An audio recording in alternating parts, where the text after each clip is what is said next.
¿Cómo están? Bienvenidos. Miren el consultorio, como siempre, los que recién se suman al programa, no lo vieron los primeros días. Todo renovado, todo nuevo. Varios ambientes en esta unidad funcional. Y, por ejemplo, un pequeño consultorio, con diván incluido. Miren a quién tengo en el diván hoy. A la señorita.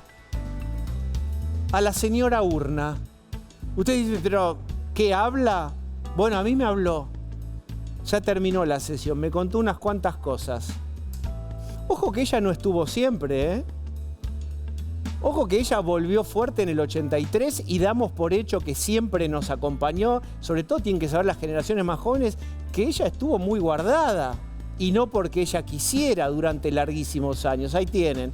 A veces está bueno recordar, pues, y bueno, se puede perder, ya no se puede perder. Pero grandes épocas de la Argentina donde la señorita no tenía ni voz, literalmente ni voto. Voy a contarles por qué vamos a hablar de esta paciente, la urna al diván. Bueno, pues la urna también puede decirnos, che, ¿qué quieren de mí? Este año, ¿cuántas veces me van a sacar a laburar? ¿Va a haber paso? ¿No va a haber paso? Acompáñenme.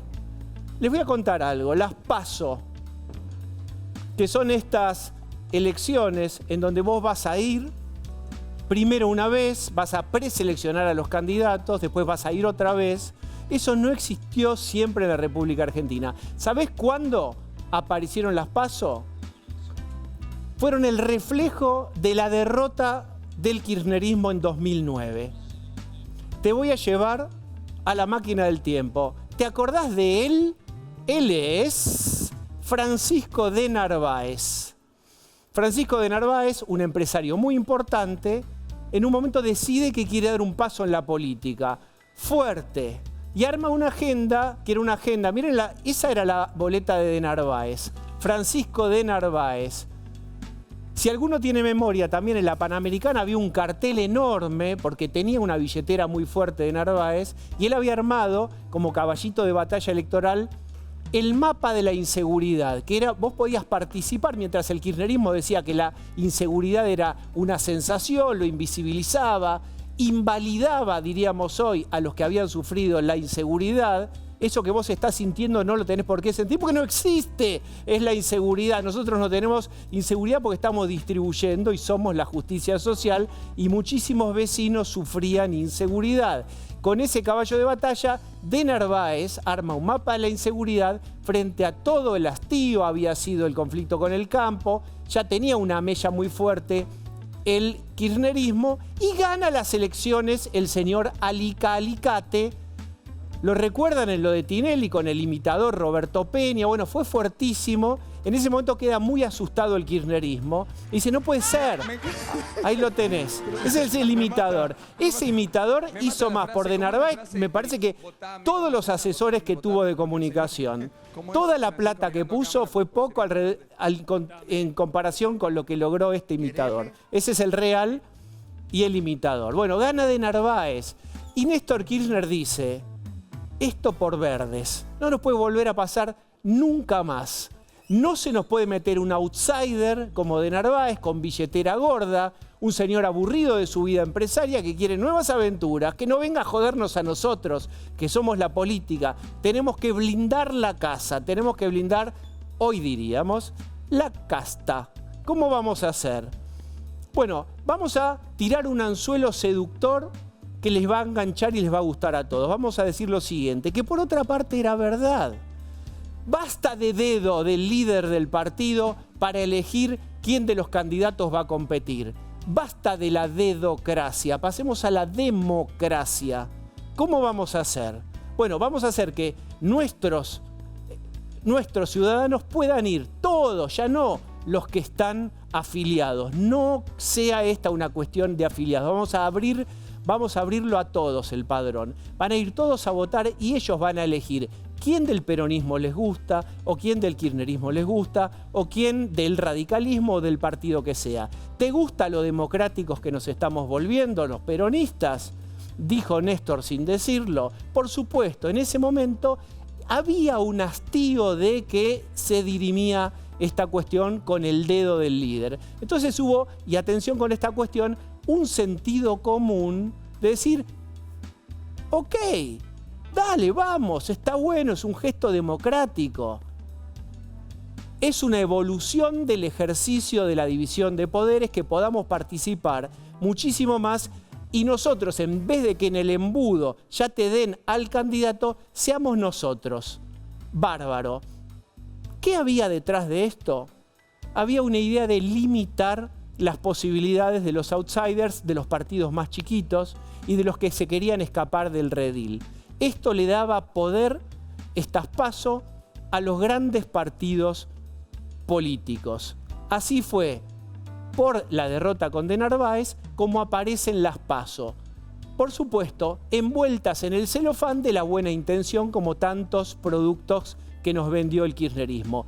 Una gran idea, espectacular, ¿quién iría en contra de eso? Y de fondo había una idea de casta preservándose de los outsiders. También habían dicho que vos no podías hacer publicidad hasta 20 días antes, porque decían, si De Narváez o cualquier De Narváez tiene una billetera gorda, puede hacerte 6 meses, 8 meses, todo el año publicidad. Y nosotros, que tenemos menos que un empresario exitoso, no podemos, no tenemos tanta nafta. Bueno, vamos. Entonces hubo una serie de reglamentaciones que cercenaban y en teoría imposibilitaban que hubiera diferencias económicas a la hora de elegir. Eso es lo que estaba detrás, una idea de casta autopreservándose. Esto es lo que ocurrió. Y la novedad es que hoy quedó suspendida, por lo menos en diputados dieron media sanción a que se suspendan las PASO. Si se aprobara en el Senado, vos no vas a tener que ir a votar 2 veces, preselección y después en la final. No, pero esto tiene primero que pasar por el Senado. Te hago un poquito de historia de lo que pasó y la señora Urna estaba muy angustiada para saber cuántas veces iba a tener que salir. Pero te voy a contar por qué otras cosas estaba la señora Urna angustiada. Primero por la ley de lemas. La ley de lemas, ustedes saben que es un mismo partido político, arma 4 productos, 3, 5 presentaciones diferentes, cada una para un paladar distinto del votante. Está presentado como si fueran espacios diferenciados, entonces la gente va y vota, pero después todos esos votos de los 4, 5, 3 candidatos se juntan todos. Entonces es muy difícil cuando un partido hace 3, 4 ofertas y en realidad ocupa todo el tablero ideológico, o casi todo. Por ejemplo, en Río Gallegos, por ejemplo, en Santa Cruz. En Santa Cruz esto fue derogado recién el año pasado. Esto hizo que durante años y años y años con esta ley, bueno, por supuesto, ganara el kirchnerismo-peronismo. Y se usó y se sigue usando, atención con esto, en muchas otras provincias. Hoy que hablamos de la suspensión de las PASO en la votación de diputados, tenemos que saber que ella, pobrecita, padeció y padece todavía eso. Y quiero hablarles de lo último. Hay otras patologías electorales que tiene que ver con algo, las testimoniales. ¿Qué quiere decir las testimoniales?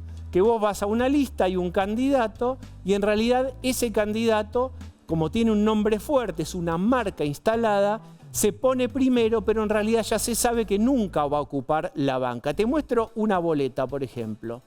2009, Kirchner, candidato a diputado nacional, Scioli, y mirá quién tenés en amarillo.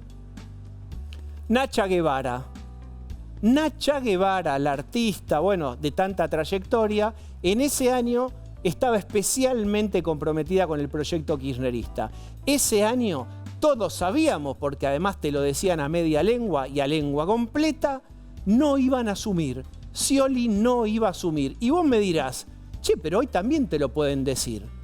Hoy lo que pueden decirte es, vamos, y después se me enfermó el perro, un familiar, no puedo, me corren y se bajan. Eso todavía es legítimo, es legal en la República Argentina.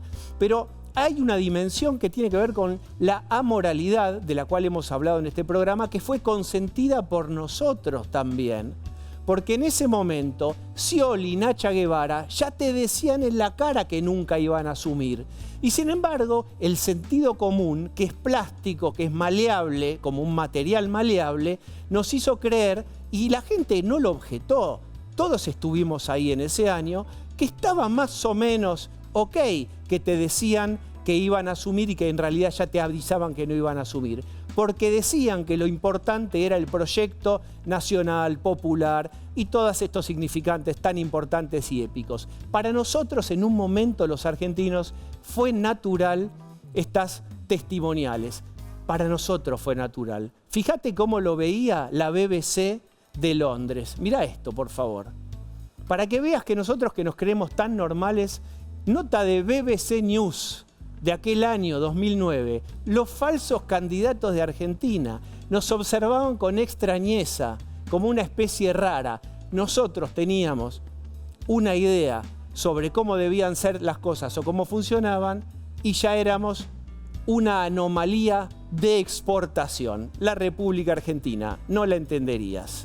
Tiene mucho más la urna, pero no puedo contar. Acompáñenme, vamos.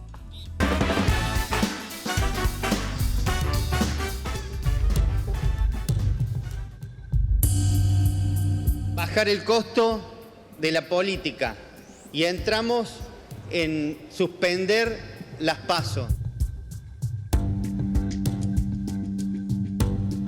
45.000 millones de pesos, ya lo dijeron muchos, nos salió solo las PASO del año 2023.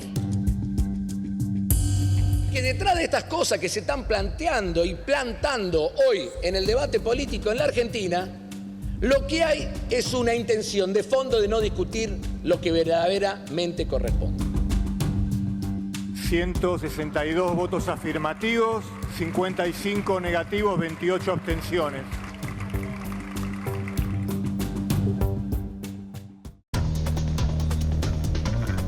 El argumento principal del gobierno es: vamos a ahorrar 150 millones de pesos o dólares, Gonza. Bueno, algunos decían 150 millones de dólares. La cifra está muy abultada, Diego, exacerbada, porque ya te digo que con la instalación de la boleta única a papel el costo es menor. Pero te quiero contar cómo fue la votación hoy, esqueléticamente hablando. ¿Cuál es el esqueleto de la votación? Primero, de los 28 digamos, que se abstuvieron, tenés ahí, Diego, gente de todos los partidos. Quiero destacar que hay 4 radicales ahí. Y también tenés 4 de Unión por la Patria. Radicales como Carla Carrizo, como Karina Banfi, como Julio Cobos o como Carvajal el Formoseño. Ahora, déjame contarte esto porque me parece interesante. ¿Quiénes votaron a favor? Cuando abrís el pliego de los votos positivos, encontrás que votó a favor La Libertad Avanza, el PRO, gran parte de la UCR, el Bloque Democracia, y después tenés que hablar de Pichetto y Randazzo. Pero atención con esto, Diego. 25 votos de Unión por la Patria a favor de suspender las PASO. Anotá eso. Y anotá también, porque después te quiero rematar con algo interesante. Votó a favor Innovación Federal, que es el bloque de los gobernadores, y votó a favor el Movimiento Popular Neuquino. Ahora bien, ¿quiénes votaron en contra? Unión por la Patria también. Es decir, se partió el kirchnerismo entre los que votaron a favor y en contra. Votó en contra la izquierda, votó en contra López Murphy, Margarita Stolbizer, votó en contra Emilio Monzó y votó en contra Nicolás Massot. Bien. Llevado esto al Senado, Diego, Sí. haciendo un calco de lo que pasó en diputados a la Cámara Alta, si no cambia nada, la ley sale. Epa, la ley sale, el primer título de Gonza Asís. Vamos a hablar con Silvia Los Penato, que está en el Congreso. Silvia. ¿Qué tal? Buenas noches. Bueno, entiendo que votaste por la suspensión. Así es. El PRO votó, todo el PRO votó por la suspensión de la ley. Hay una paradoja acá, porque muchos que formaron, yo no sé si ya llevarle una flor o no a Juntos por el Cambio, pero Juntos por el Cambio también fue posible porque hubo PASO. Sí, es cierto, es cierto.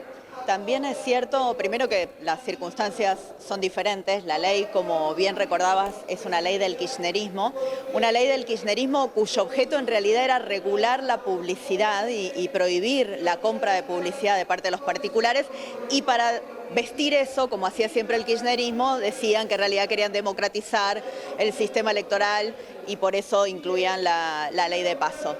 En particular y en lo personal, siempre dije que fuera obligatoria para los ciudadanos, la verdad me resultaba ridículo, porque era como que te obliguen a votar en un club de fútbol del que vos no sos afiliado, ¿no? ¿Por qué deberían ciudadanos que no son afiliados a un partido político estar obligados a votar en la interna de ese partido político? Y por ende, si bien la elección primaria o alguna forma de interna obligatoriamente tiene que suceder en los partidos políticos, porque eso indica la Constitución Nacional desde la reforma del 94, que incorpora los partidos políticos en el artículo 98, lo que esta forma de obligar a todos los ciudadanos a ir a votar cuando no forman parte de una estructura partidaria, elegir algo que le corresponde a los partidos, definitivamente siempre creí que tenía que cambiar, y en esta oportunidad lo que pasó es que se suspendió, porque es necesario dar un debate más profundo sobre si eliminan completamente, si se sostienen pero no son obligatorias para los partidos que no tengan competencia interna o para, por ejemplo, los ciudadanos, si las tiene que seguir pagando el Estado o deberían asumirlas las propias agrupaciones políticas. Hay mucho para debatir en serio. El gobierno obviamente estaba apurado, por eso en solamente una reunión de comisión se aprobó, y nosotros creemos que este año está bien aprobar la suspensión en este momento y que durante el año nos demos el tiempo para debatir, o inclusive el año que viene, si se elimina definitivamente o no, vale la pena sostenerla, pero seguro en otra modalidad. Luciana. Silvia, el kirchnerismo dice donde hay una necesidad, nace un derecho, hay una reversión, que es donde hay una necesidad política, nace una reforma institucional. El año pasado, PRO fue a la PASO con dos candidatos, Juntos por el Cambio, fue a la PASO con dos candidatos fuertes, Larreta y Bullrich. Sorprendió el resultado, quedó tercero en esa PASO. Registrar que la PASO a veces, sin los consensos necesarios, juega en contra, ¿es parte del apoyo a esta suspensión? Yo creo que para mi partido, el PRO en particular, fue un gran aprendizaje la elección interna. Creo que nos hizo mucho daño la elección interna, la PASO, digamos, que tuvimos el año pasado, y que parte del resultado electoral, porque otra parte también se explica genuinamente por la emergencia de una fuerza política que representó algo que los ciudadanos estaban buscando. Pero creo que hubo una parte del votante de Juntos por el Cambio descontento por cómo se dio esa elección y que nos castigó, y creo que tenemos mucho para aprender de eso. Pero entonces, ¿qué se viene? ¿Se viene una decisión mucho más de dedazo? Porque la PASO dio un resultado que fue crítico. No tiene por qué ser así. La verdad es que no tiene por qué ser así. Los partidos históricamente realizaban sus propias elecciones internas cuando tenían algo que decidir, ¿no? También en muchos casos los partidos deciden en conjunto por una lista de unidad y no necesitan ir a una interna. Eso sucedió antes de que existiera esta ley de paso, durante toda la vida institucional de los partidos políticos en la Argentina. Muchos partidos políticos, en especial recordamos grandes internas partidarias, como la de Menem Cafiero, por ejemplo, en el peronismo, ¿no? Y lo mismo en el radicalismo. Históricamente hubo muchas internas, y digo esos partidos porque son los que tienen más años. Nosotros en el PRO, que tenemos 20 años, los últimos 10, 12 inclusive, los tuvimos ya con ley de paso, entonces no hay tanto para contar de nuestra vida interna previo a la sanción de esta ley. Pero los partidos que tienen muchos años en la Argentina siempre dirimieron en internas. Y como te digo, tal vez la herramienta tenga que subsistir como una garantía para las minorías, pero tiene que cambiar. No puede seguir costándole millones al Estado, no puede seguir obligando a los ciudadanos a participar de una elección de los partidos políticos de los que no forman parte, y tampoco se puede obligar a una agrupación política que tiene una lista de unidad simplemente a pasar por una PASO para hacer esta suerte de lo que se convirtieron, ¿no? Que es como una gran encuesta que pagan todos los argentinos. Me parece que es criterioso el Poder Ejecutivo cuando envía este proyecto, que también fue criteriosa la solución de pensemos cómo se modifica el estatuto con tiempo, demos el debate correcto, pero este año no hay paso, vamos viendo. Inmediatamente. Bien. Exactamente, suspendámoslo y tenemos tiempo para debatir si necesita realmente una reforma más profunda o la eliminación lisa y llana. Silvia, muchísimas gracias. Gracias a ustedes. Bueno, ahora Silvia ya no nos estás escuchando. No está escuchando. Los políticos no escuchan. O sea que mi impresión, ¿viste cuando dicen hay media biblioteca para un lado y media biblioteca? Siempre hay argumentos para decir, qué bueno, se democratizó, ya no son los dedos ni los popes de un partido político, ahora todo el mundo elige y además como es obligatorio, mucha más gente va a votar. Decís, no está mal para de tal momento de la historia. Y ahora, en época de vacas flacas, duele ir a una PASO que cuesta tanta plata, etc. Bueno. Pero vean como también un poco nosotros vamos cambiando, aceptando o no aceptando. Pero vamos, no están escuchando. De las narices un poco de la política y lo que va decidiendo. Claro, una de las primeras cosas que te dicen cuando entras a la facultad de política es separar la política pública de la implementación, de quién la implementa y cómo. Yo creo que la discusión sobre la política pública de la PASO no tiene maldad política. Si vos lo que querés evitar es que venga un Cristina Kirchner con un dedito a disciplinar un partido, en definitiva quizás la sensación es positiva. Ahora, en un país con el 40% de pobres, hacer que todos le financiemos una encuesta gratuita a partidos políticos que después no ponen a más de un candidato... El kirchnerismo lo inventó y lo usó hace 10 minutos con Massa Grabois. Bueno, pero pará, ¿no? Espera, quiero escuchar. Saboya, bienvenido. Muchas gracias. ¿Te acomodaste el jet lag ya? No, pero no importa. No importa. Pasa que el limbo me acompaña al país, en el limbo que yo estoy. Claro, no sabes qué hora Entonces es, no hay pero ningún problema, no porque importa. estoy acomodado con la Argentina. Los políticos tienen necesidades coyunturales y cambiantes. La cuestión es cuando las reglas van siguiendo esas necesidades. Me parece que ese es el problema. Argumentos vas a encontrar siempre, como vos decís, las dos bibliotecas. Viste como la sal o la comida que hoy descubren que es buena, hay que tomar mucho jugo de naranja, porque te dice jugo de naranja mata, no lo toques más. El huevo no, da colesterol. Huevo, sí, ahora huevo no. Paren, Bueno, es lo mismo. Todo el programa quiero que hasta las 11 de la noche hablemos de si la yema tiene colesterol o se pueden comer 5 huevos. Ahora están con... No, pero me encantaría debatirlo. Pero es el debate que nos verdad, debemos es los así, argentinos. es así. Pero no es verdad que sí no va cambiando el sentido común. Y vos ves a las mismas personas, porque ahí es donde un poco uno se pone más serio, a las mismas personas cambiar de biblioteca, si son opositores, Exacto. si son gobierno, si hay alianzas o no hay alianzas. ¿Viste? Ahora hay una comisión, Macri propuso una comisión de 5 tipos que se van a sentar en un escritorio a conversar con Milei o lo que sea. Entonces, ¿va a haber una elección, aunque más no sea obligatoria? Hay algo muy interesante, que el gobierno que está incentivando la suspensión de las PASO sea el de Javier Milei. Porque Milei gana en las elecciones por 2 instituciones. Una es el balotaje, ¿no? Que se la debe al Pacto de Olivos y a la Constitución de 1924, al socialista Alfonsín y al liberal Menem. Y la otra son las PASO. Si en esa elección de 3 platos, en ese menú de 3 platos que tuvo la elección del año pasado, Milei, que gana la PASO, sorprendentemente, no hubiera creado el momentum que de alguna manera lo conduce después a un segundo lugar en la primera vuelta, pero a desplazar completamente a Juntos por el Cambio de esa mesa electoral. Eso es extremadamente interesante. Este año ahora, en cambio, la necesidad política del gobierno es otro, es incentivar la fragmentación, que Juntos por el Cambio, que el macrismo no encuentre socios políticos. No encuentre la herramienta para dirimirse, por ejemplo. Para dirimirse Pero y además con un asociarse. argumento que hoy, en el clima de época, permea muy bien y todos compraríamos que, che, ¿querés ir a votar?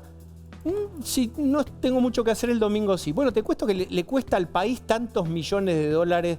Pues sí, bueno, quizás no sea el momento. Gabriel Bornoroni, que lidera ahí el bloque de diputados, La Libertad Avanza. Gabriel, ¿cómo estás? Bueno, ya lo vamos a tener. Dato, Diego. Lo están persiguiendo por el Congreso. Ahí está Gabriel, ¿cómo Lo estás? atraparon, lo alcanzaron. Tacleado Gabriel Borrell. Ahí está. ¿Cómo estás? Diego, Sí, señor, ¿qué tal, el mismo. Diego? Un gusto, Diego, ¿cómo te va? Bien.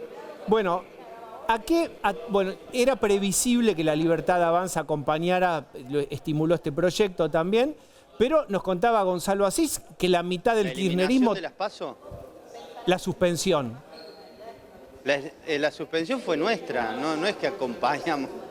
hicimos el poroteo nosotros, trajimos el proyecto nosotros. Sí. La eliminación fue un proyecto del Ejecutivo que terminó en suspensión porque no logramos, en todas las charlas previas que teníamos, no lográbamos la eliminación, entonces fuimos por la suspensión como una forma de empezar este camino y empezar a recortar los gastos de la política, lo que nosotros le llamamos la casta. ¿Tienen ahí un número? Porque había algunas dudas con el número final de cuánto cuesta hoy una PASO. 150 millones de dólares. Eso es lo que se va a ahorrar, se van a ahorrar los argentinos en realidad, y que los impuestos de los argentinos que se levantan toda la mañana, estas encuestas caras de partidos políticos que algunos lo utilizaban para definir cuestiones internas y otros lo utilizaban para saber una encuesta y otros lo utilizaban para que le dieran la plata de los votos y por ahí se llenaban las boletas en los cuartos oscuros de todos los políticos. Y acuérdense que también sacamos boleta única, entonces eliminamos las PASO, suspendimos, perdón, vengo con el tema, y también tenemos boleta única. Estamos haciendo que los costos de la política lo dejen de pagar los ciudadanos. ¿Cómo vienen en el Senado? Bueno, a ver, nosotros estamos acá en la Cámara de Diputados, bueno, pero... hemos hecho un muy buen trabajo. Yo te puedo decir lo que creo, creo que en el Senado le va a ir bien, que va a ser un poco más fácil de lo que acá nos costó que pasara, ¿no? Gonza. Gabriel, buenas noches. Te pregunto esto, uno debería espejar en el Senado esos votos de Unión por la Patria que son peronismo racional, más el bloque Innovación Federal, más MPN, hacen que esto que acabas de decir tenga un sentido concreto. ¿Están ahí los votos que van a permitir, sumado al PRO y a gran parte de la UCR? Esa es la posibilidad de lo que sucede en el Senado. O sea que ya lo dan como hecho este tema. No, yo no lo doy como hecho porque de hecho, a ver, llegamos para dictamen y pensamos que teníamos el número y después hubo algunos diputados que no acompañaron y nos costó un poquito. Y cuando vinimos al recinto pensamos que teníamos un número y ese número se cumplió. Pero bueno, por ahí algunos diputados de algunos bloques que normalmente dicen una cosa, después salen por otro lado. Pero lo más importante es que los argentinos y el presidente Milei, lo que dice, cumple. Dijo que iba a trabajar para bajar el costo de la casta política y lo estamos haciendo. Con boleta única, que era imposible que pasara, y ahora con la suspensión de las PASO. Y vamos a ir por la eliminación. Y vamos a recordar que boleta única fue un parto. Se defendieron con uñas y dientes durante años y años y años. No se estaba blindado, con puerta blindada el Congreso, no se podía ni mencionar. Luciana. Por Noreni, claramente suspender y eventualmente eliminar la PASO baja el costo económico de la política. Ahora sube el costo de transacción y de consensos posibles en el Parlamento, porque uno de los efectos positivos que tuvo la PASO es la reducción de cantidad de bloques legislativos. Al haber filtros según cantidad de empadronados, 4.000 el tope, y el voto de la PASO del 1,5 para poder pasar a la primera vuelta, hizo que se ordenara y que llegaran menos partidos al Congreso. En una Argentina tan dividida y tan fragmentada, ¿no va a ser más costoso la construcción de consensos dentro del Congreso, en las distintas cámaras? Bueno, tengo un pensamiento distinto. Yo creo que la construcción del consenso no es costoso. Costoso por el tiempo y el trabajo que hacemos de charlar con cada uno de los diputados. De hecho, lo hago yo. Pero no, sin lugar a dudas que va a dejar de ser la encuesta de algunos partidos políticos, como le decía recién. Por otro lado, estos 150 millones de dólares no lo van a gastar más los argentinos, que eso es lo más importante. Y acuérdense que en todos estos plazos había Plata para pauta, plata para traslado de voto, plata para los votos, que después los votos no estaban en los cuartos oscuros, ponían menos de lo que deberían ir, y la plata utilizaban como pymes electorales se utilizaban. Creo que es completamente positivo esta decisión del presidente Milei, que fue acompañado por hasta el bloque de Unión por la Patria. Bornoroni, muchísimas gracias. Al contrario, muchas gracias a ustedes. Buenas noches. Bueno, hoy se votó esto, que es mecanismo de elecciones, es como los resortes de la política. Yo te pregunto y les pregunto, ¿qué se votó claramente para la gente? Esto también es para la gente, pero un poquito más indirecto. ¿Qué es lo que se votó hoy y se va a votar en los próximos tiempos? Que decís, eso afecta el metro cuadrado de las personas. Mirá, las PASO afectan porque nos dicen cuántas veces vamos a votar. Segundo, acaba de tener media sanción la ley de reiterancia y reincidencia. Lo que hablábamos ayer. Es un dato central también. Salió con los votos de todos menos con el kirchnerismo y la izquierda. No la entienden, no la ven, diría el presidente. Y en un rato, no quiero dejar de decirlo, si Dios quiere se va a votar con media sanción y ojalá unanimidad la ley de juicio en ausencia. Es una ley vital para terminar con el flagelo que significa para nuestra sociedad la impunidad en acontecimientos como el atentado contra la AMIA. Muy bien. Miren esto. Vuelta de página. Otra vuelta más.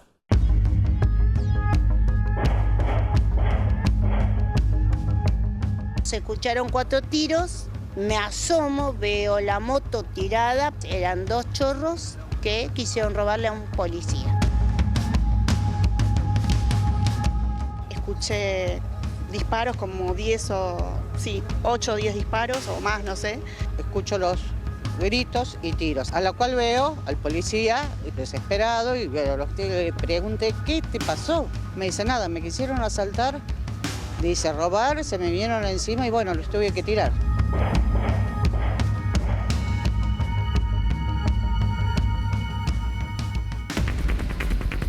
Tan grave es el tema que ya hay intendentes que van a reclamarle al gobernador el famoso haga algo, gobernador. Porque hay crímenes todos los días. Gravísimo. Claudio. El tema es gravísimo. Por supuesto, cada vida nos debe sorprender y nos debe conmover, pero esto está tomando una velocidad que hasta hace 40 días, 45 días no tenía y una gravedad tremenda. Recién escuchábamos el caso de las 2 personas, esto fue en San Antonio de Padua, pero fue uno de los 3 del día, de los grandes que podemos enumerar. Hubo otro caso muy importante en Ingeniero Budge, donde un policía que estaba trabajando como chofer de una aplicación, haciendo las horas extras, juntando la plata que no puede lograr como efectivo de la Seguridad Nacional o provincial, subió a un pasajero, el pasajero lo quiso robar con un arma, como él era policía, estaba armado, se mataron entre los dos. Eso fue en Ingeniero Budge. Y en Moreno lo mismo, un ex agente de prefectura se resistió a un robo, lo mismo que había pasado en Padua, y terminó matando al ladrón. Así que en un conteo rápido tenés 6 muertos, 5 muertos, en 3 casos. Está con nosotros Vivian Perrone, forma parte de Madres del Dolor, mamá de Kevin. Gracias por haber venido. Gracias por Y está Florencia Arieto. Bueno, Florencia, ¿qué estamos viendo? Hay un incremento, hay noticias de muertos todos los días y uno no tiene que ser muy inteligente para saber que debe haber otros muertos que no están visibilizados. Sí, en realidad, primero, tomando lo que dijo Claudio, el sargento que mató el chorro en Budge se llama Cancino, 10 años de sargento de la policía bonaerense, 800.000 pesos cobraba y estaba buscando un mango más porque obviamente no llegaba a fin de mes, no tienen casa, no tienen crédito, alquilan. Y me contaban los vecinos de Budge, que fueron ellos que me mandaron a mí la noticia, que era el único que entraba al barrio, a 2 cuadras de la Salada era eso. Era el único que entraba al barrio porque como era policía, de alguna manera era el que podía trasladar a los vecinos. Hoy los vecinos no tienen ni remis ni ninguna aplicación que ingrese al barrio a trasladarlos. Y otro hecho que pasó, que por ahí, como era un colectivo, pasó de Soslayo, la línea 91, que es la que entra ahí a los barrios, a Puerta de Hierro, Barrio Villegas. Los asaltaron ayer, le metieron 3 tiros al autobús, o sea, al micro, al bondi, con la gente adentro. Y hoy sacó una resolución y una nota que no salen más de Cristianía, o sea, la cabecera del 91 era ahí en el barrio en Villegas, en Cristianía, sale de Bonzi, por lo tanto la gente de Villegas, Puerta de Hierro y parte de San Justo se quedaron sin la línea 91. Pero yo no coincido en que ahora se profundizó. Ahora los medios lo empezaron a pasar. Nosotros tenemos un promedio de 10 muertos hace años en la provincia de Buenos Aires, a lo largo y a lo ancho de la provincia de Buenos Aires. Lo que pasa es que, bueno, evidentemente la movilización popular quizás, ¿no? Que hubo como algo que se rompió y yo creo que por eso los intendentes están preocupados y el kirchnerismo está preocupado porque le están matando a sus votantes. Entonces, creo que lo de Lucas en Moreno rompió una línea, una inercia que era...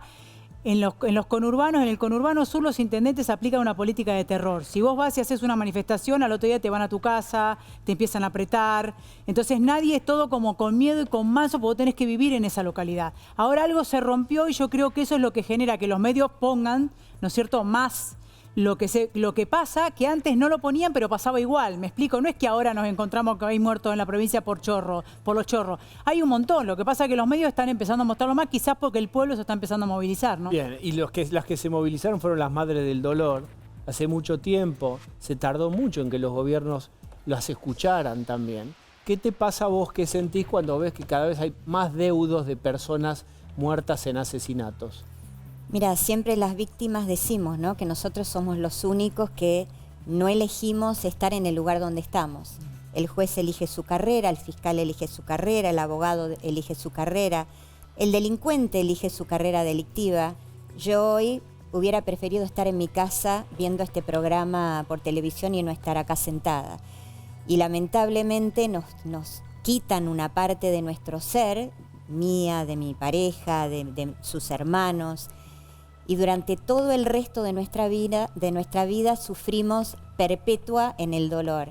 Entonces, qué tremendas esas definiciones que estás dando, y qué síntesis tan potente. Cuando escucho que hay gente que no está de acuerdo con reiterancia o reincidencia, uno dice, ¿cómo puede ser que no estén de acuerdo con algo que realmente un criminal que vuelve a repetir un acto que ya había hecho antes, por supuesto que tiene que recibir una sentencia mayor porque no aprendió a vivir en sociedad? Entonces, como sociedad nosotros tenemos que enseñarle y tiene que volver a esa prisión para que realmente le enseñen a vivir en sociedad. Por eso no entiendo cuando dicen no. Y cuando tampoco quieren que los menores estén dentro de una cárcel o dentro de un, no sé, algún lugar, no pueden volver a estar en libertad. Déjame saber esto.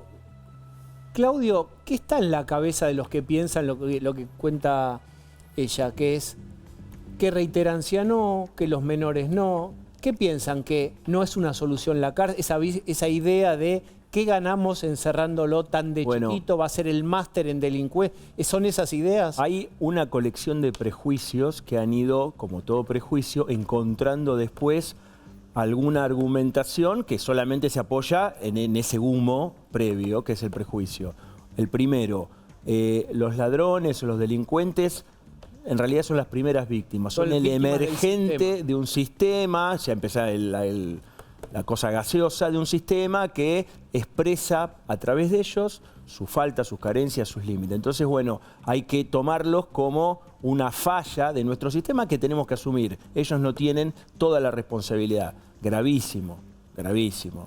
Empezar por ahí, pues se termina en cualquier lado. La responsabilidad, dónde empieza, dónde termina. Y por supuesto, un desprecio, esto es muy importante lo que decía Vivian, un desprecio total y absoluto por la víctima. La víctima, bueno, a ver, es una cosa incómoda, no la miremos. Pero esto es lo que la ley de víctima tiene 10 minutos, tiene un par de años nomás. Aparte, hasta ese momento, otro de los prejuicios, si vos tenías la desgracia de que te mataran un familiar, te llevabas otra desgracia, que es que ibas a vender el auto o no sé si tenías que vender el departamento para pagarte la defensa del penalista. Sí. ¿No era así, Vivian? Era y sigue siendo. Y un poco sigue siendo, claro. Sí. Un comentario, porque digo, con Vivian nos conocemos hace mucho tiempo. Lo que más duele, yo la vi a ella pelear mucho en el Congreso, 11 años para que salga la ley de delitos viales, que es la que establece que si vos vas borracho y matás a alguien tenés que ir preso, ¿no? Lo que más duele no es ver que el kirchnerismo y la izquierda, que ya estamos acostumbrados, que siempre dan esta nota horrible, payasesca de votar en contra, sino que muchas cosas que Vivian planteó junto con las madres fueron rechazadas por muchos diputados progresistas. Por ejemplo, hubo progresismo que rechazó la ley que establece la cuestión de los datos genéticos de violadores. ¿O me equivoco, Viviana? No. O por ejemplo... Mira, pero no pasemos tan rápido. Contá de qué se trata y escuchá en tu casa y tratá de no agarrar el bate de béisbol. Dale. Mira, hay una ley que establece, Diego, que vos teniendo los datos genéticos de personas que incurrieron en delitos gravísimos como la violación, como sabemos que reiteran ese delito, vos teniendo el dato genético, yendo a la escena del crimen, tomando la prueba, podés enseguida machear a ver si se da con la misma persona. Como en las películas que vemos en las series policiales. Esa ley, por ejemplo, ejemplo, lo que se hace en cualquier otro lado, a eso vamos. O no, o demostrar que es inocente. O demostrar que es inocente. Bien, Vivian, bien. Sí. Esa ley, la ley de delitos viales que Vivian pedía... ¿Pero para qué pasó? Bueno, a ver, mira, no solo el kirchnerismo, sino la izquierda y también el progresismo de partidos como el GEN y la coalición cívica le daban la espalda a las madres del dolor cuando pedían eso. ¿Pero por qué? ¿Cuál es? Porque ahí lo hablamos, digo, ¿cuál es el argumento? Pero tenés razón, no es un argumento, insisto, una es cuestión un cultural, prejuicio. digo, prejuicio. Pero es un prejuicio ideológico. El prejuicio es, no podemos... Revictimizar. No es revictimizar porque no son víctimas. Estigmatizar. Pero estigmatizar es palabra horrible porque uno no se termina de comprender qué queremos decir por un hecho vinculándola a una condición. Esa sería el razonamiento. Si violó una vez no quiere decir que ahora puede seguir violando. O sea, si violó, no tengamos su registro en un banco genético porque tener ese registro es estigmatizarlo. Bueno, había una tesis penal de Zaffaroni y todo un equipo. Siempre Zaffaroni lo mencionamos porque es el más conocido, el más famoso, pero había mucha gente en un momento muy empoderada, porque esto era marginal en la academia, históricamente. En un momento empezaron a ocupar lugares públicos importantes, a entrar en la justicia, a entrar en el Ministerio Público Fiscal, que decían, la reincidencia, que es un instituto mundial, es una locura. Dicen, pues si alguien comete un hecho, bueno, en todo caso, o lo cumple o no lo cumple la condena, bueno, ya está, eso queda encapsulado. No hace historia. Tabula rasa, desconecta. El primero del segundo. Exactamente, del tercero, cuando vos lo que tenés es los policías. Estoy diciendo, che, es el mismo que vino 30 veces, 15 veces. Y Florencia, ahí voy a todos. Sí. No, sí, hay un tema igual que tiene que ver con los jueces. Hace una semana la Corte Suprema declaró inconstitucional la cadena perpetua porque viola el derecho a la esperanza. Esa fue la argumentación. Entonces me parece que tenemos que ir a una reforma de la Constitución Nacional porque yo tengo mis dudas de que reiterancia no termine caída en la casación, como terminó caída también la ley contra los narcos, que ahora hay 15.000 narcos que potencialmente pueden conseguir la libertad condicional, justamente porque la sala de, creo que fue Ledesma Geminiani en la Casación Federal, establecieron que era estigmatizante, era lascivo, digamos, hacia los derechos de los narcos, suponer que son peligrosos porque son narcos. Bien. Entonces lo que tenemos que entender es, primero, que los violadores, 80% reinciden. Es una condición biológica, psicológica, ya ni siquiera es en términos de robé porque no tengo para comer. Segundo, y cortito, de 10 menores criados en la marginalidad, y nadie me lo va a venir a discutir porque yo conozco la profundidad de los penales de menores, de los institutos y todo. Nadie me va a venir a discutir. De 10 menores criados en la marginalidad estructural, padre preso muerto, abandona la escuela y termina en la calle, en el medio de las villas más profundas, 1 delinque. De 10, 1. O sea que la pobreza nunca y la marginalidad nunca es, digamos, causa o consecuencia para que terminen delinquiendo. Bien. Porque si no tampoco, digamos, explicaría que existan los estafadores, los lavadores o contadores que lavan dinero. ¿Cómo? ¿Por qué un contador termina siendo cómplice del narcotráfico lavando dinero si comió, fue a la universidad? Entonces, esa excusa se cae a pedazos cuando conoces el territorio. Pero las leyes las hacen los progresistas de Palermo Rúcula o del centro de Rosario, no de las periferias. Lu. Vivian, ¿desde cuándo existen las Madres del Dolor? Y la siguiente pregunta es si a lo largo de ese periodo de fundación y de avance de esa organización, ustedes han recibido cada vez más casos de madres con dolor. La Asociación Madres del Dolor está desde el año 2004, que nos reunimos. No quiero dejar de mencionarla a Isabel Giaconis, que le mataron a su hija Lucila en un intento de violación hace 22 años y todavía no sabe quién es el violador. Tiene el ADN de ese violador, pero es un NN, ¿no? Este registro ahora realmente la va a ayudar quizás a encontrar ese violador. Y sí, la verdad es que cada vez tenemos más casos, no podemos dejar de estar en la asociación, de recibir llamados, no tenemos vacaciones, no tenemos fines de semana, porque cuando te pasa esto necesitas que otra persona que haya pasado por lo mismo te escuche, ¿no? Por eso cuando nos hablan de menores que delinquen, no, decimos, hay que dar una respuesta. Yo quizás, bueno, vuelvo a ser autorreferencial, soy familia de abrigo y desde los 18 años, y cuando miro... ¿Qué es familia de abrigo? Familia de abrigo es que cuando a un menor los padres delinquen o son violentos con ellos, hasta que resuelvan esa situación jurídica con ese menor, van a un hogar y el hogar llama a familias como para tenerlos mientras tanto, para que no estén todos viviendo en el hogar. Entonces los tengo los fines de semana, feriados, desde los 18 años que hago esto.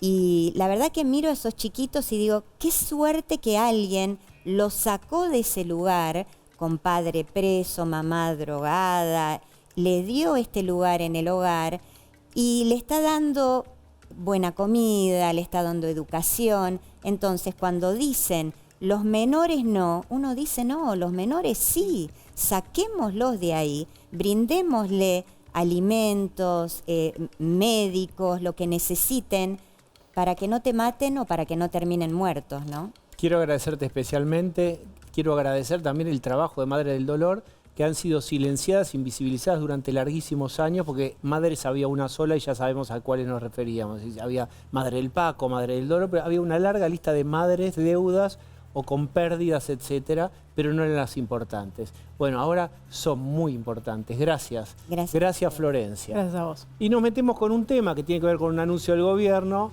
Hasta los 18 años, dice el gobierno, no podrá haber tratamientos de hormonización ni quirúrgicos para cambio de sexo.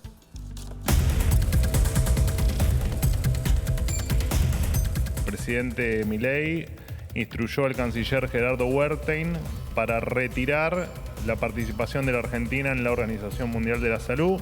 La misma se sustenta en las profundas diferencias respecto, por supuesto, a la gestión sanitaria, especialmente durante la pandemia, que junto al gobierno de Alberto Fernández nos llevaron al encierro más largo de la historia de la humanidad.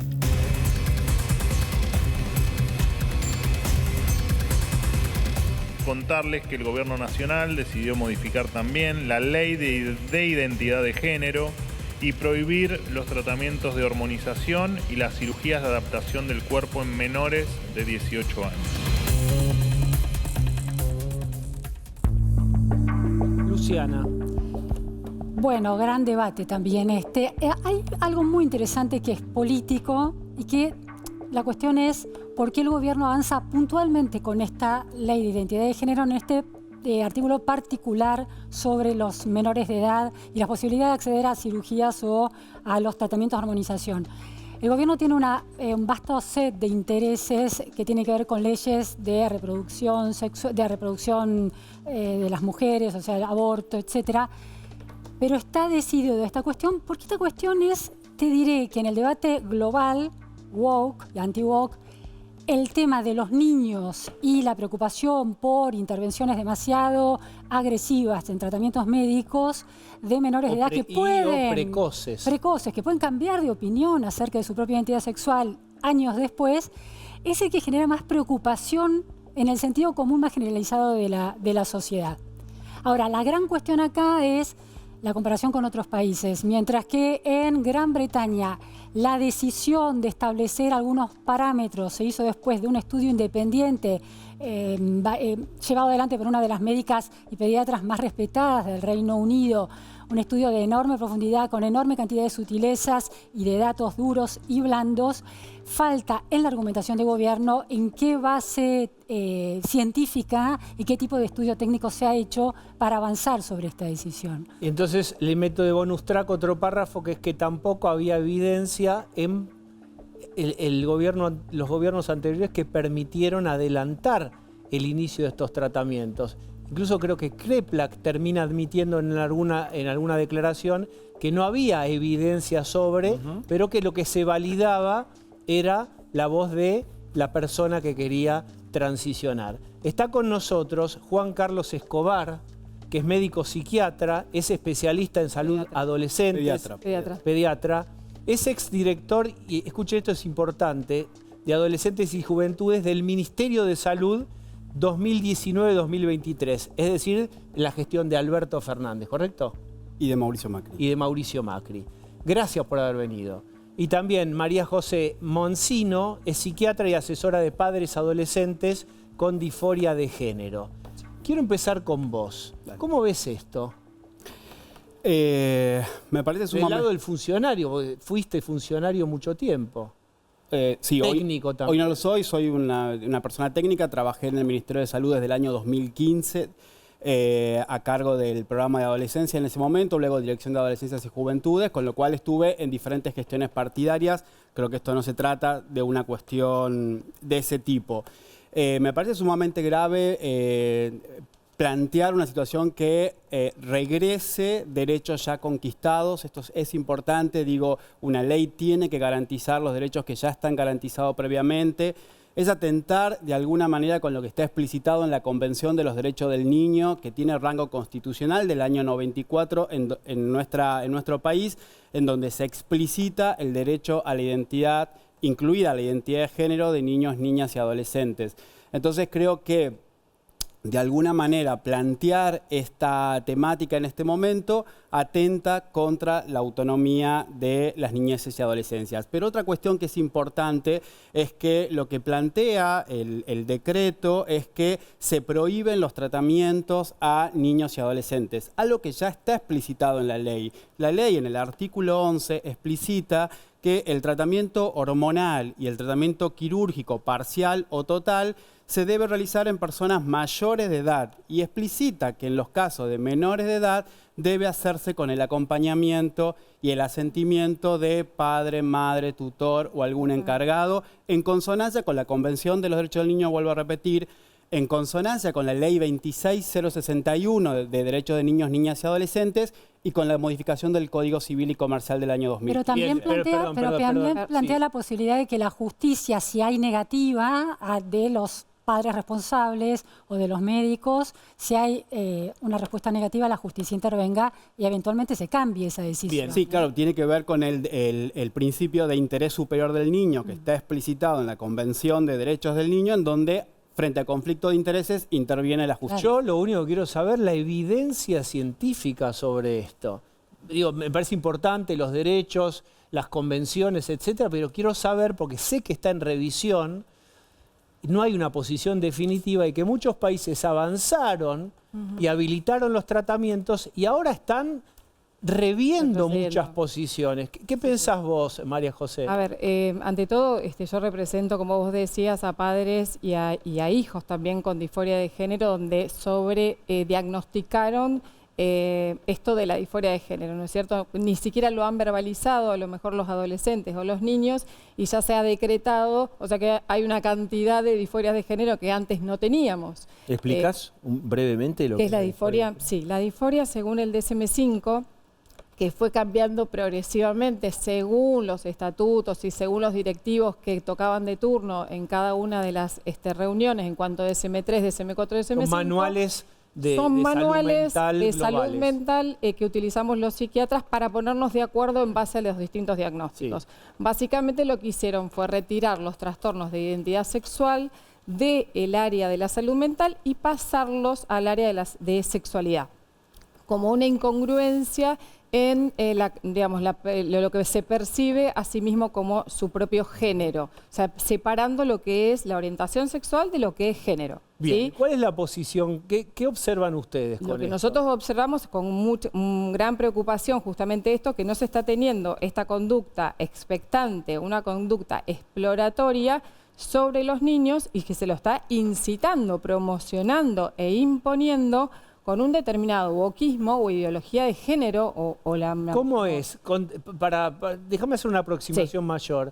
¿Qué frases escucharon o son escuchadas qué fraseo usan para, según tu posición, vamos a ver qué dice después el doctor, implantar una idea que todavía no está consolidada. Con respecto a qué, por ejemplo. Sí, a esto, a lo que te ocurre es disforia de género, lo que te está sucediendo bueno, es esto. a ver, en la adolescencia y en la niñez hay distintas etapas cognitivas y psicoemocionales, y como psiquiatra y experta también en atención a adolescentes, uno tiene que esperar la maduración de ese cerebro. ¿Cuándo llega la maduración del cerebro? A la edad entre 21 y 25 años. Es pausa. ¿Qué pensás de la maduración del cerebro? La maduración del cerebro, digamos, tiene que ver con la capacidad progresiva, digamos, es algo que se va adquiriendo progresivamente y no se completa directamente a los 20 o 21 años o se adquiere absolutamente a los 20 o 21 años. Si no, tendríamos que poner en discusión todas las decisiones que adolescentes pueden llegar a tomar. La mayoría de los adolescentes que pueden tomar son todas reversibles.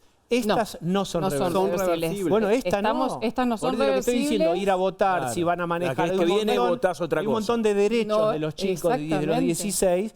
¿Qué vos podés decir? ¿Vota uno, vota otro o un día no va a votar? Pero Esto es acá otra estamos cosa, hablando es una de intervención retirar sobre- una por histerectomía, retirar un útero, retirar un ovario, retirar unas mamas, de retirar órganos sanos. Entonces no podemos hablar de autonomía progresiva cuando hay una condición irreversible de salud. Me parece importante también informar a la sociedad que en realidad no se promueve ni se impone ningún tipo de cirugía en niños y adolescentes. La mayoría de los equipos de atención integral de personas trans acompañan los procesos de No transición. me consta lo que usted está diciendo. Bueno, a mí me consta porque- en la ESI, justamente, en los problemas que tuvimos, junto ¿En con dónde? en la ESI, en la educación sexual integral con adoctrinamiento de género, los grandes problemas que tuvimos y que estamos nucleando en este momento a más de 1.500 familias con respecto a este tema, que dicho sea de paso, lo dieron de baja en Cava, el material, y tanto algunos de los materiales que me parecía interesante dejar, los han dejado, y en Nación también los dieron de baja con muy buen criterio de sentido común, tanto la hipersexualización de los menores, se promocionaba justamente todo esto como un indicio hacia la protocolización de la infancia trans. No, Entonces, la educación- no la veo por educación- qué no ve la relación cuando es claramente directa. La educación sexual integral da herramientas fundamentales para el ejercicio de la autonomía del propio cuerpo. Sabemos que gracias a clases de educación sexual integral, los niños y niñas Yo estoy de pueden acuerdo con el detectar tema del abuso. situaciones, por Exacto. ejemplo, de violencia sexual. Sí, sí, ¿Y por sí. qué una cosa sí y otra no? ¿A vos te Lo parece mismo que con el Clara y ejercicio el de la salud vecino de sexual. enfrente es un título ideal para una criatura de 7 años donde habla de una relación entre una menor y un adulto que vive enfrente, incitando y promoviendo hasta la pedofilia en ese tipo de libros? No sé, pregunto si el sentido común acompaña en estos casos. No hay que, digamos, evolucionar demasiado. Los han retirado por estas cuestiones. En ninguna de los materiales de educación sexual integral se promueve la pedofilia. Digo, por favor. Perdón, si quieren podemos subir los textos donde hemos estado también en otros canales de televisión donde figuran todos estos temas, hipersexualización. Y están los títulos, no hace falta que la gente lo puede googlear tranquilamente y los puede encontrar. Bueno, quiero saber cómo se toma una decisión de que un chico o chica empiece con un tratamiento hormonal o más tarde eventualmente quirúrgico. Y lo que quiero son los números. ¿De qué población estamos hablando, doctor? ¿Hay un número? Es decir, son tantos chicos y sobre ese total, menores antes de los 18, los que iniciaron tratamiento fueron tantos. ¿De qué estamos hablando? En realidad el número es bastante más pequeño de lo que se cree, digamos. ¿Cuánto Por es? ejemplo, en la provincia de Buenos Aires, en los informes que tienen del año 2022, 2023, hubieron 780 consultas de niños y adolescentes, de los cuales solo cerca de 49 comenzaron algún tipo de tratamiento. Es decir, ¿chicos de qué edad? A partir de 13 años, digamos, ¿sí? Es decir, y además tiene que ver con acompañar un proceso de transición. El único tratamiento hormonal que se, de alguna manera, garantiza en niños es la inhibición puberal, que es usar análogos de la gonadotrofina para disminuir, para impedir la aparición de los caracteres sexuales secundarios. Eso es antes de los 13. Exactamente, eso es antes de los 13. No, es absolutamente reversible. Se usa hace más de 20 años, por ejemplo, en los casos de pubertad precoz, y están demostrados sus efectos en endocrinología. Entonces, ¿por qué Claro, pero no para prolongarlo a largo plazo, solamente para ningún momento se discontinuarlo. plantea de prolongarlo a largo plazo. De hecho, se utilizan para acompañar el proceso de transición, para que, por ejemplo, no aparezca la menstruación, crecimiento mamario, crecimiento de la nuez. ¿Por qué deberíamos hacerlo eso en un órgano sano? Trans, ¿Por qué actuaríamos contra un órgano sano que está sano? O sea, ¿por qué le daríamos eso? Bueno, y además, eso que lo quiero que una vuelta más sobre eso. Ayúdenos a entender qué se ve es lo que en sigue un después chico. de esto? Sí, pero qué características psicológicas tan consolidadas tiene un chico de 13 años o 14, una chica, para poder ya tomar la decisión como equipo tratante médico de intervenir hormonalmente. Eso es lo que nosotros estamos pidiendo, de que no existe ese acompañamiento. Se acompaña el proceso de transición. ¿Por qué, por ejemplo, avalamos una cirugía estética a un adolescente de 15 años? No, tampoco la avalo, estoy de acuerdo con vos. Bueno, pero digo, hay sectores de la sociedad... si vas a hablar de las una lolas... cirugía estética de las lolas, digo, ¿por qué se avala a un adolescente cis que se opere? Esta es la otra punta de la hipersexualización y acuerdo con vos ese tema. Pero yo no estoy de acuerdo, por ejemplo, en esto de la pubertad, donde vos frenás el crecimiento, por ejemplo, de un órgano como el pene, que tiene que tener menos de 12 centímetros antes de la pubertad, para luego hacer una colonovaginoplastia. O sea que se toma parte del colon sigmoideo para hacer una vagina. Con los casos de, de consecuencias de fístulas e infecciones que esto tiene. Operan. Digo, me parece que es importante también. Pero hay que saber darle un ¿Cómo se hace la evaluación informado de ese chico que necesita operarse? ¿Qué escuchás lo que decía Diego? ¿Qué te dice? Mirá, yo soy... soy una mujer. Te propongo esto, yo sé que la tele avalana, pero escuchá, ¿cómo sabes con dos pacientes de similares características de 14 años cuál está listo para una intervención quirúrgica hormonal y cuál parece que estuviera, pero no necesita todavía? Me parece importante aclarar, ningún adolescente quiere operarse a los 14 años, al contrario, de todas las consejerías que se hacen, no todos los chicos y chicas ni siquiera quieren comenzar con tratamientos hormonales. Digo, gracias a los padres, gracias a muchas familias que están bien acompañadas por los padres. Me parece importante no infantilizar a los niños y a los adolescentes. Por supuesto, pero ojo que proteger al niño... ¿No infantilizar a los niños? Claro, eso quería aclararlo. Adolescentes, me refiero pero también. Digo, te lo digo conceptualmente, y digamos. además en el sentido, sí, está bien, pero en el sentido también, digo, los niños, los adolescentes, a medida que van adquiriendo sus capacidades progresivas, también saben lo que quieren. Todos los estudios a nivel internacional relacionados a la vivencia de personas trans refieren a ver experimentado su vivencia identitaria en la primera infancia, en general en el 70% antes de los 9-10 años. Sí, y todos también en la mayoría de los casos han tenido abuso sexual infantil también en la infancia. La mayoría de los casos que tenemos en manada estamos patologizando a las personas trans, no todas las personas trans han sido víctimas de violencia sexual. Lo que sí es importante también dar cuenta es que la expectativa de vida de las personas trans sigue siendo de 40 años. ¿Y eso a qué se debe? Al no acceso a salud pública, se debe a la violencia policial, se debe a la exclusión del hogar, a no posibilidad de conseguir trabajos, etc. Con lo cual, de alguna manera, garantizar el ejercicio de la propia identidad también garantiza una vida libre de violencia. Acá estamos hablando del DNU de menores de 18, Estamos hablando de menores, ya pasamos como a y además hay otra cuestión importante. Cuando en realidad estábamos hablando de niños. También es importante conocer nuestra... ¿Hay evidencia de 13 años, 14, 15 años tratamiento hormonal o tratamiento quirúrgico? Sí, claro que ¿Qué paper hay publicado sobre esto? A ver, hay estudios realizados. ¿Cuál es el estudio más serio que hay? ¿De qué país? El del Reino Unido, el que acaba de informar, el informe CAS, es el estudio más grande que hay con respecto a esto. Tengo. Luciana, ¿de qué dice el informe? Mira, hay dos cuestiones a subrayar. Voy a pedir perdón públicamente a toda la gente. Vamos a hablar de un paper. Yo sé que es más lindo opinar, pero vamos a tomarnos la licencia de informarnos de un paper. Perdón, dale. Es el Independent Review of Gender Identity, liderado por Hilary Klass, que es la presidenta de la Revisión Independiente del Servicio de Identidad de Géneros para Niños y Jóvenes, antigua directora del Royal College of Pediatrics and Bien, Child. ¿qué dice? Bueno, dice dos cosas.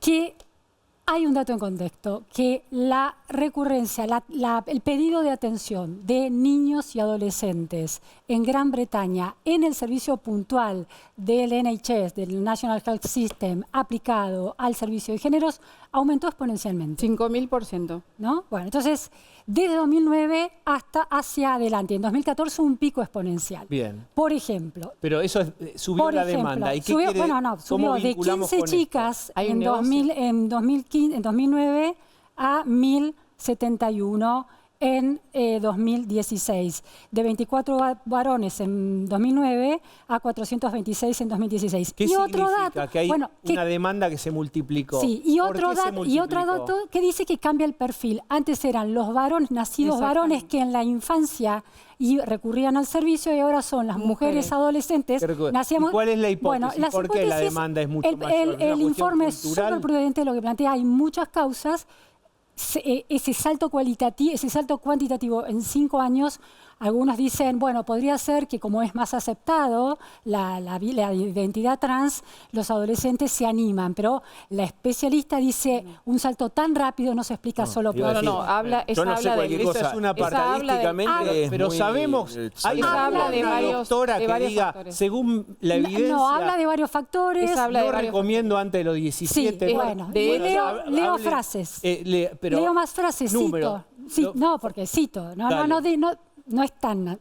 Dice, para la mayoría de los jóvenes no es recomendado, el paso por un tratamiento médico no es el mejor camino para manejar el distrés relacionado con las cuestiones de género. Exacto. ¿Hasta qué edad? Está hablando de los jóvenes en general.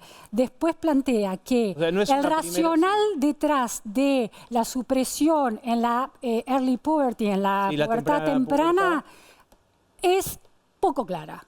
Bien. ¿Qué pensás sobre poco clara? No hay todo el tiempo es poco claro, no hay información. Ahora, lo diferente del informe es que no invisibiliza esa realidad. Dice, esto existe, no lo vamos a negar, y el NHS se tiene que hacer cargo de un servicio integral. Cerraron las clínicas de transición de género en Reino Unido, en Finlandia, Países Bajos y 23 estados de Estados Unidos. Las clínicas centralizadas, pero dispersan el servicio y no por parten la cantidad de juicios que tuvieron también. Y no parten más de un enfoque afirmativo de que alcanzaba con decir me siento de distinto género para que haya una intervención médica. ¿Qué pensás?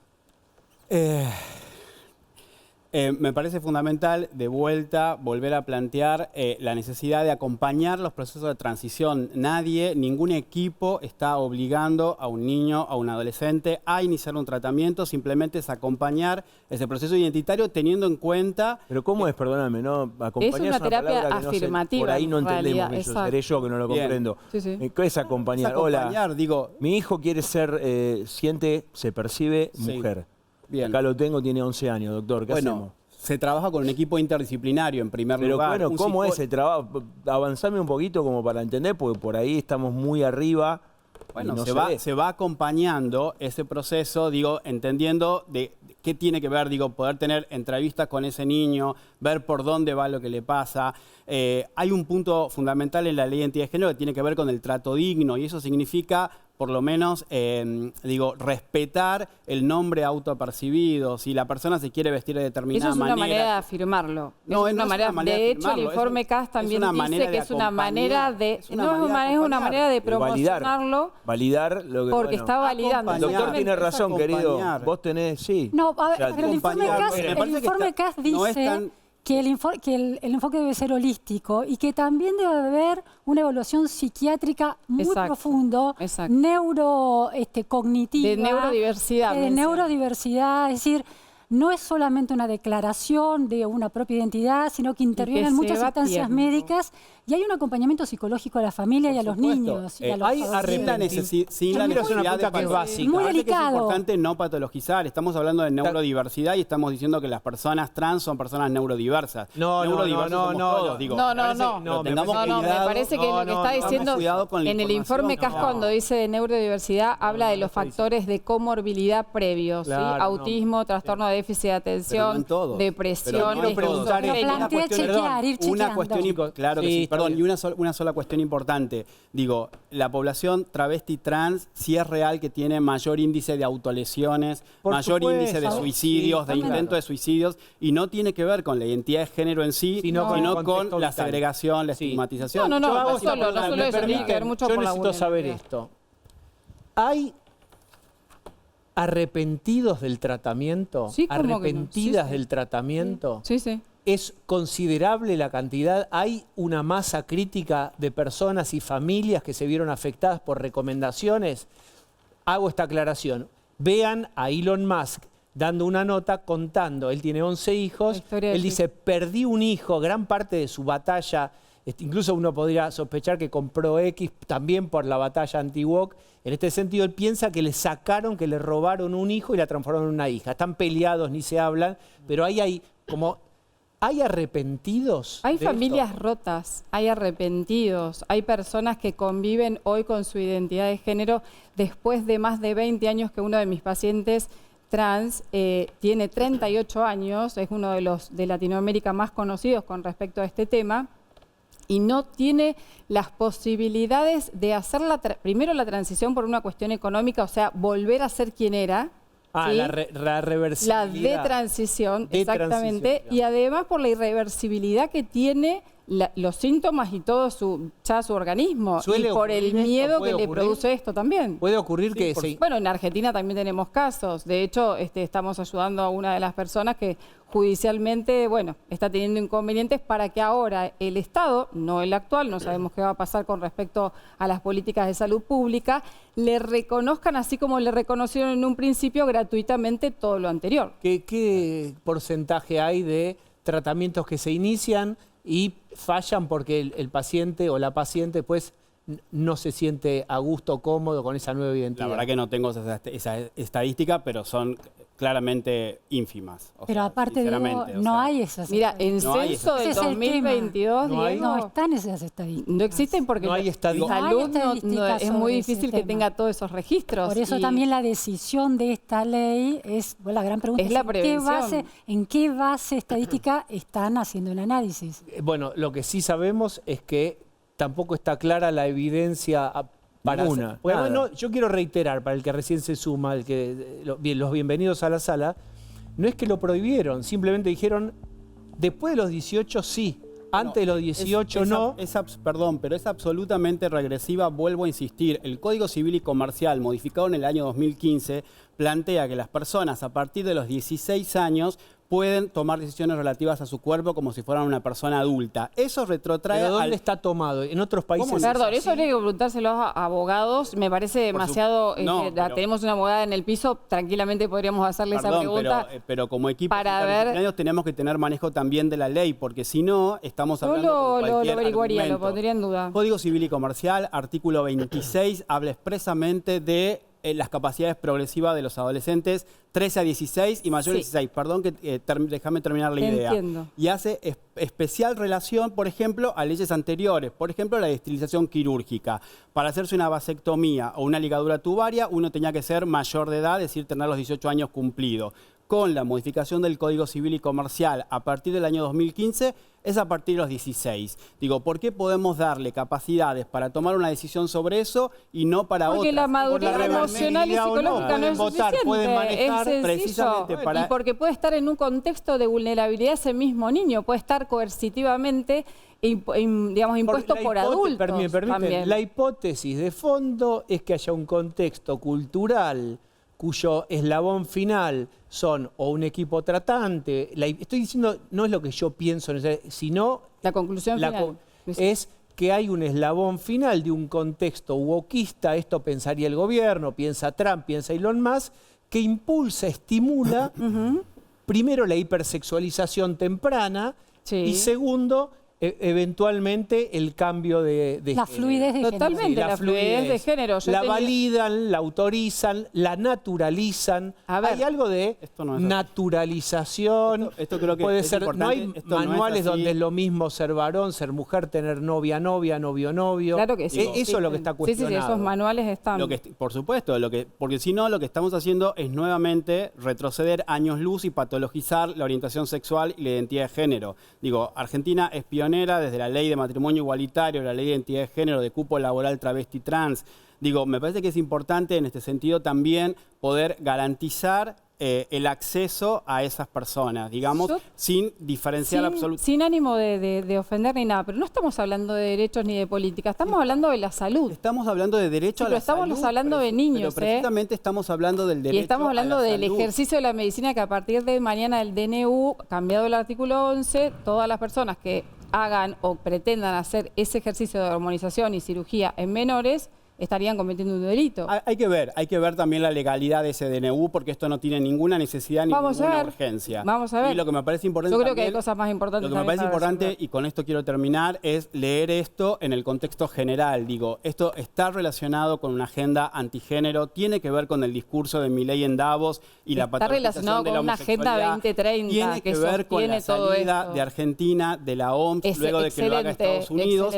Y también tiene que ver, excelente, claro, y también tiene que ver, por ejemplo, con el despido masivo de los trabajadores del Ministerio de Salud, 40% de la Dirección de Respuesta al VIH y 30% de la Dirección de Vacunas, lo cual están sacando profesionales de muchísima trayectoria en puestos claves que tienen que ver con la compra y distribución de insumos, por ejemplo, antirretrovirales y vacunas. Yo quiero terminar con unos datos. Medio párrafo. Es un atentado para la salud pública. Perdón, yo termino con unos datos. En Internet pueden encontrar archivos de la Asociación Mundial para la Salud Transgénero que se filtraron, los chats de los mismos médicos que realizan estas operaciones y cirugías y hormonizaciones, donde ellos mismos dicen que no les avisan a los pacientes, que les avisan inclusive con un consentimiento informado escueto, y que algunos pacientes inclusive están en situaciones debilitantes como ser esquizofrenia, trastornos de ansiedad, que digamos que tienen varias complicaciones, y esto está filtrado por los mismos que defienden la salud transgénero. Eso no sucede en Argentina. Bien, quiero agradecerles a los dos. ¿Saben por qué? Porque hemos llamado mucha gente. Ustedes son los mejores, obviamente, pero también llamamos a otra gente y es un tema complicado y no todo el mundo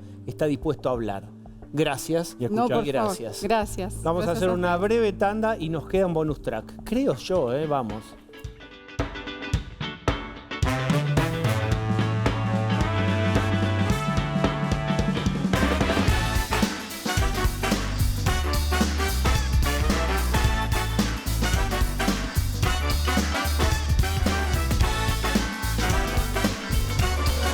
Veraneá en grande. En Naldo encontrá la mayor variedad de productos con la mejor financiación. Hasta 40% off y 12 cuotas sin interés con tarjeta de crédito. Naldo, un amigo de la casa.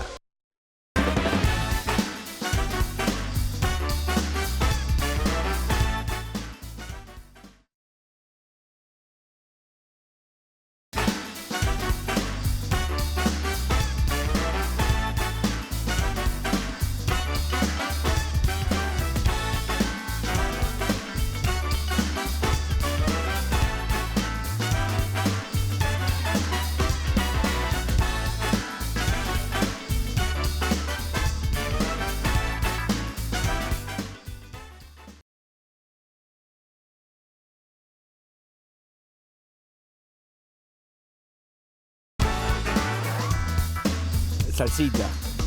Sí, la UNICEF, ¿no? Gracias por acompañarnos. Nosotros también nos quedamos en el corte charlando. Muchísimo interés por este debate. Gracias por escribirnos. Ahora Darío Lopreite. Hasta mañana.